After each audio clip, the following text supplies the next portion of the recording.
Hello, in this video I will try to explain the complete PMP on one picture. You can say that. First of all, you need to have need assessment. Why you want to do the project, what is the reason? It becomes your vision, and from there you make a business case and benefit management plan. You utilize net present value, return on investment, IRR, payback model, scoring model in order to see why do you want to do project, and if you have multiple project, which project to choose, which project you should move forward. Once that is clear, you have make a business case, you make benefit management plan. Once that is done, you make a project charter in which you formally authorize the project manager, in which sponsor signs the project, and you move to head. You already identified the most important stakeholders in the project charter. You communicate this project charter to stakeholders to get their buy-in. The best way would be that you take stakeholders with you in making of the project charter so that you can have their buy-in. Now, if the environment is agile, then the charter is not long enough, it is more of a one page. If the environment is predictive, it can be more than one page.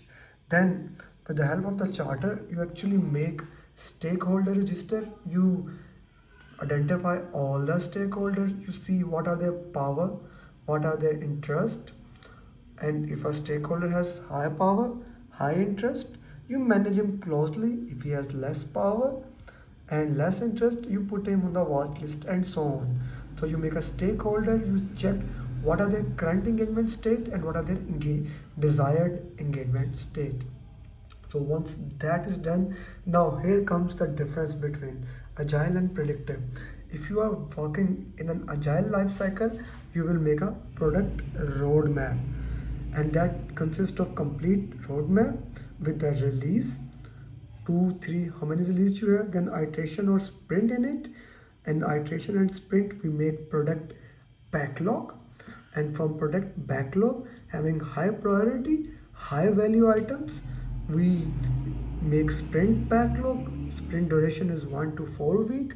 Then we carry out daily stand-up, daily scrum sometime.